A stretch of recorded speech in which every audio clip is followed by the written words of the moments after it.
প্রিয় দর্শক, আমি এখন আপনাদেরকে দেখাচ্ছি ডাচ বাংলা ব্যাংকে টাকা জমা দেওয়ার রসিদ কিভাবে লিখবেন। প্রথমে দেখুন, সাদা একটি পেজ, লাল একটি পেজ, এই দুইটি পেজ একসঙ্গে থাকবে। লাল পেজটির নিচে, সাদা পেজটি উপরে থাকবে। সাদা পেজটি ব্যাংক কপি, লালটি কাস্টমার কপি। আপনি সাদা পেজের উপরে লিখবেন, লাল পেজে স্বয়ংক্রিয়ভাবে লেখা হয়ে যাবে।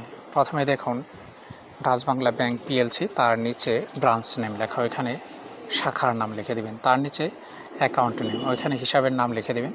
ডান পাশে ডেটের নিচে তারিখ এবং অ্যাকাউন্ট নাম্বার, ওইখানে হিসাব নাম্বার লিখে দেবেন। তার নিচে দেখুন ক্যাশ, ওইখানে আমি টিক মার্ক দিয়ে দিচ্ছি। এখানে নোটের বিবরণ দেওয়া আছে।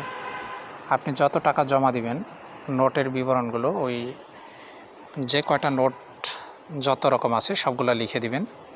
না লিখলেও সমস্যা নেই। মোট টাকার ঘরে মোট টাকা যোগ করে দিবেন। আমি এখানে 10,550 টাকার একটি উদাহরণস্বরূপ আপনাদেরকে দেখাচ্ছি। 1,000 টাকার নোট 10টা, 500 টাকার নোট একটা, 50 টাকার নোট একটা, মোট 10,550 টাকা। দেখুন নিচে কথায় লেখার একটি ঘর আছে, ওইখানে 10,550 টাকা অনলি। তার নিচে ডিপোজিটরস নেম, যিনি জমা দিবেন তার নাম, ডিপোজিটরস অ্যাড্রেস, জমাদানকারীর ঠিকানা, cell phone number, mobile number, তারপরে হচ্ছে ডিপোজিটর সিগনেচার।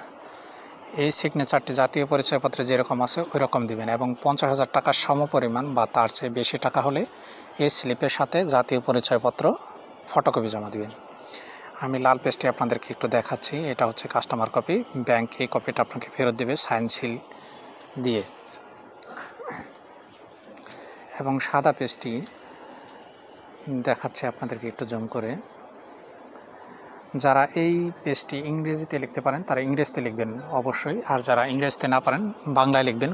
বাংলায় লিখলেও হবে, আপনার যেটাতে খুশি সেটাতেই লিখতে পারবেন। আমি আপনাদেরকে পুরো পেজটি আবার দেখলাম। ধন্যবাদ ভিডিওটি দেখার জন্য।